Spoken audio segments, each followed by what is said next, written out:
De la materia de Ingeniería de Reactores, el equipo número 6 presentará un problema de reactores de flujo no ideal. El problema es el siguiente. Se determinaron las curvas de distribución del tiempo de residencia de una extrusora de doble husillo en la que se realiza la gelatinización de harina de maíz. La harina de maíz entra como un sólido, se calienta a la temperatura de reacción y se extruye como un gel. Los siguientes datos corresponden a la concentración de un tinte en el efluente en respuesta a una inyección de pulsos de tinte cuando el extrusor está operando a 250 revoluciones por minuto. Un caudal de masa de 25 kilogramos por hora a 150 centígrados. Utilizamos estos datos para determinar el tiempo medio de residencia. La gelatinización de harina de maíz puede considerarse como una reacción de primer orden, donde K es igual a 1.28 por 10 a la 11 multiplicado por el exponencial de menos 86.19 sobre R por T, minutos a la menos 1.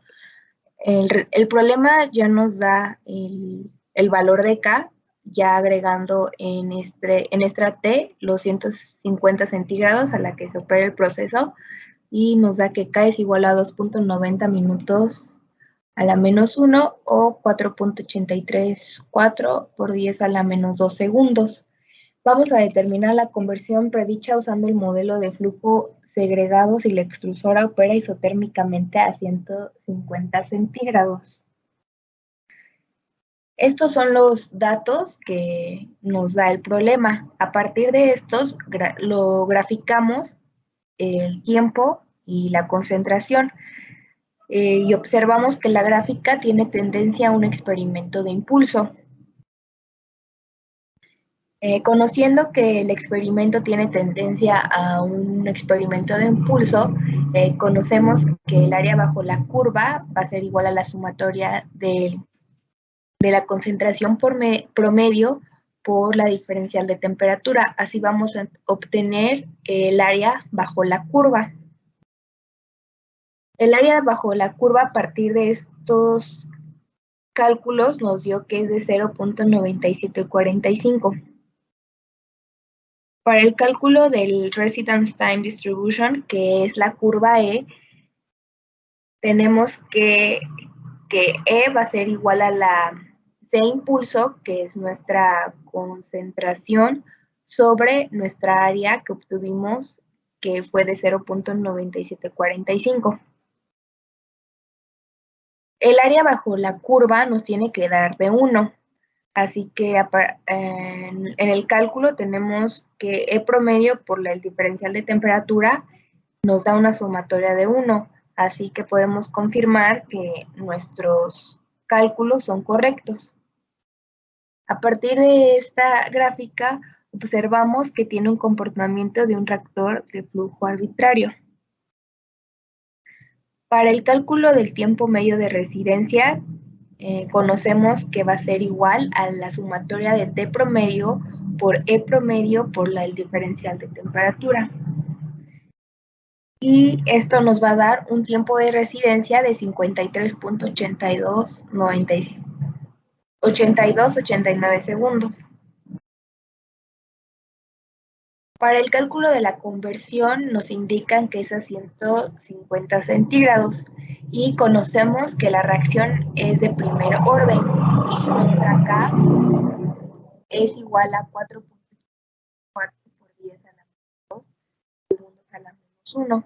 Y conocemos que nuestra concentración A sobre la concentración inicial va a ser igual a la sumatoria de, nuestra sumatoria de el exponencial de menos K por nuestra temperatura, por nuestra E y por el diferencial de temperatura. Aquí está nuestra tabla del cálculo de la conversión, ya resolviendo resolviendo nuestra ecuación anterior, y nos da que CA sobre CA0 va a ser de 0.8. Y conocemos que para obtener la conversión va a ser 1 menos CA sobre CA0, que esto nos va a dar un 0.92. Así que se concluye que tenemos un 92% de gelatinización de harina de maíz. Estos son los datos que nos da nuestro problema. Para obtener nuestro diferencial de temperatura fue igual a nuestra resta de 42 menos 40 y así sucesivamente, y nos da que nuestro diferencial de temperatura va a ser 2. Para obtener nuestra concentración promedio va a ser igual a la sumatoria de estos dos, y así sucesivamente. Y también para obtener nuestra sumatoria, y el área bajo la curva va a ser de 0.9745. Para calcular E va a ser nuestro concentración promedio sobre el área que obtuvimos. La E promedio va a ser la sumatoria de estos dos entre 2, y E promedio, la multiplicación de E promedio por nuestra delta nos va a dar una sumatoria de 1. Y para obtener el tiempo de residencia tenemos que sacar nuestra temperatura promedio a partir de los datos ya dados de estos. La multiplicación de la temperatura promedio en la temperatura promedio por temperatura promedio por la delta T y por el E promedio. Y para obtener nuestra conversión tenemos nuestra multiplicación de T promedio por E promedio y el diferencial de temperatura.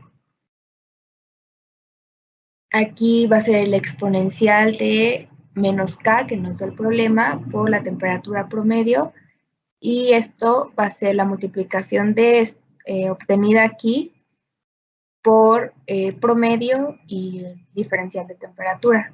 Y esto nos va a dar una sumatoria de 0.07, que si redondeamos es de 0.8. Restando 1 menos los 0.08 nos da una conversión del 0.92. Y eso sería todo. Gracias por su atención.